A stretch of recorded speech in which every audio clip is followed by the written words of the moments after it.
Imagine if love was the only key to every lock in the world. How convenient, right? But wait, is it? Picture this. You're stuck in traffic, you're late for an important meeting, and your car decides to break down.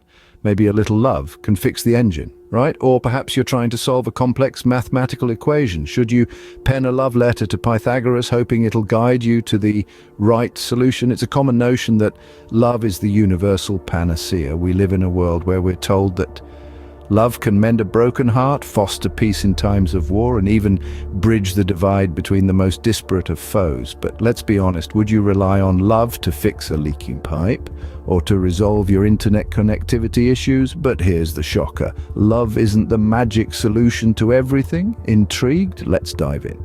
Enter the Stoics, the ancient philosophers who looked at love and said, nah, not always helpful. Stoicism, my friends, was a school of philosophy born in the heart of Athens, where thinkers with impressive beards and togas pondered over life's big questions. And guess what? They had quite a unique take on love. To the Stoics, love was just another emotion on the vast spectrum of human experiences. They saw it as a thing of beauty, yes, but not as something to be idealized or placed on a pedestal. Love, they believed, was just as liable to lead us astray as it was to guide us towards the good.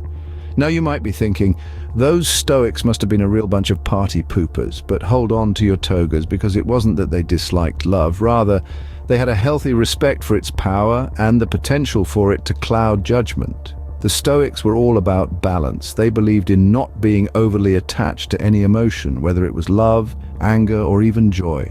Their philosophy was that of measured response and emotional equilibrium. They saw the world as it was, not as they wanted it to be. And in this real world, they knew that love, like all things, could be both a blessing and a curse. They urged us to appreciate love, but also to be wary of its intoxicating allure. To them, love was not an all-consuming fire, but rather a warm hearth. Comforting, yes, but potentially dangerous if not monitored and controlled. In the Stoics' grand scheme of things, love was a part of life, not the whole of it. They encouraged us to find joy in all aspects of existence, not just in the throes of romantic passion. So the Stoics thought love wasn't the be-all and end-all, but what did they propose instead? The Stoics didn't just critique love, they also offered an alternative. Now, I know what you're thinking. An alternative to love? Blasphemy? But hang on to your philosophical hats, because this is where it gets intriguing. Enter apatheia, a concept that sounds like a medical condition but is far from it. The Stoics, those ancient Greek philosophers who never missed a chance to shake things up, proposed this idea. It's their take on emotional balance, a state of mind where you're not overly swayed by any emotion, love included. Think of it as the ultimate Zen mode before Zen was even a thing. Imagine you're at a buffet, and there's an array of emotions laid out: joy, sadness, anger, fear, and of course love. Now, most of us would pile our plates high with joy and love, with a side of fear and a sprinkle of sadness for good measure. But the Stoics, they'd go for a modest portion of each, aiming for a balanced emotional diet. Here's another way to look at it. Imagine you're standing in the middle of a seesaw. On one end is euphoria, and on the other end is despair. To maintain balance, you have to stay put in the middle, not leaning too much towards either end. That's apatheia in a nutshell. Now, don't get it twisted. The Stoics weren't advocating for emotional numbness or indifference in the "I don't care about anything" sense. Instead, they were proposing a balanced emotional state where we're not overly swayed by the highs and lows. A state where we can appreciate love, but not be consumed by it. Finding this hard to swallow? Well, it's not about rejecting love, but understanding its place. The Stoics are simply inviting us to take a step back, to look at love not as the end-all and be-all, but as one of many emotions that make up our human experience. So the next time you find yourself on the emotional seesaw, remember the Stoic solution, apatheia. So, if love isn't the solution to everything, where does it fit in? Well, the Stoics had quite a sensible take on this. They didn't banish love to the hinterlands of irrelevance. Rather, they assigned it a cozy, comfortable corner in the grand living room of life. You see, to the Stoics, love was like a delightful piece of furniture. It adds to the decor, makes the place more inviting, but it isn't what holds the roof up. The Stoics believed that love, like all emotions, had its rightful place. It wasn't the ultimate answer to everything, but rather a piece of the larger jigsaw puzzle that forms a balanced emotional life. Imagine for a moment a life dominated by a single emotion. It's like eating nothing but chocolate cake. Sure, it's delicious, but you'll soon grow sick of it, and let's not even talk about the dietary consequences. In the same vein, a life dominated by love, without the counterbalance of other emotions and rational thought, could lead to an imbalance. It's like tipping the scales too far in one direction. So the Stoics advocated for a balanced emotional life where love is one part, but not the all-consuming whole. But don't get me wrong, this isn't a call to suppress love or to regard it with suspicion. The Stoics were not cold, emotionless beings. They recognized the beauty and importance of love.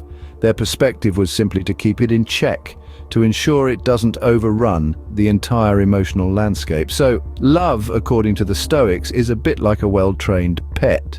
It's wonderful to have around. It can bring you joy and comfort, but you wouldn't let it run rampant and chew up your favorite slippers, would you?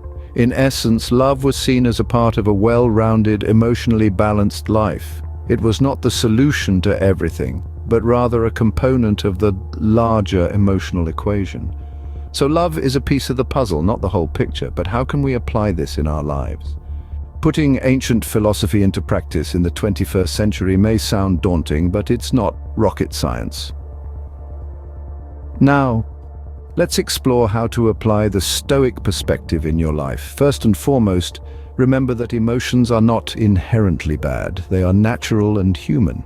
However, the Stoics advise us to strive for emotional balance rather than letting our feelings dictate our actions. Imagine you're standing in the middle of a seesaw. On one side, you've got love. On the other side, you've got all your other emotions. Now, if you throw all your weight onto the love side, what happens? You'll lose your balance and tumble off, right?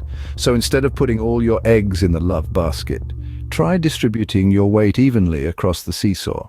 Maintain your balance by giving importance to all your emotions. Secondly, don't rely solely on love to solve your problems. Stoics believe that the key to happiness is not finding someone to love you, but finding peace within yourself. So, instead of looking for love to fill the voids in your life, focus more on self-improvement and inner tranquility.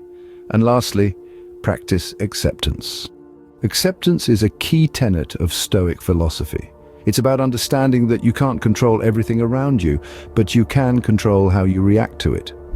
So, when faced with adversity, rather than wishing things were different, embrace the situation and make the best of it. Remember, love is not a magic wand that solves all problems. It's just one of many emotions that we as human beings experience. So don't be afraid to explore your other feelings. It's all about balance, acceptance, and inner peace. And there you have it. A new perspective on love and emotions from the Stoics. Well, we've had quite a journey today, haven't we? We've navigated the murky waters of love obsession and surfaced into the clear, calm river of Stoic perspective. We've discovered that love, while a beautiful part of life, isn't the magical panacea we often make it out to be. It's not the answer to every question, nor the solution to every problem. We've also explored the Stoic solution, the art of finding balance, of embracing all emotions but not letting them control us. We've learnt that the Stoics, in their infinite wisdom, found a place for love, but didn't let it occupy the entire room. I invite you all, my fellow philosophy enthusiasts, to try applying these Stoic perspectives in your lives. See if it brings you that peace and balance you've been seeking. If you've enjoyed this journey into Stoic philosophy and would like more deep dives into fascinating concepts, do subscribe to the channel. Until next time, remember, balance is key.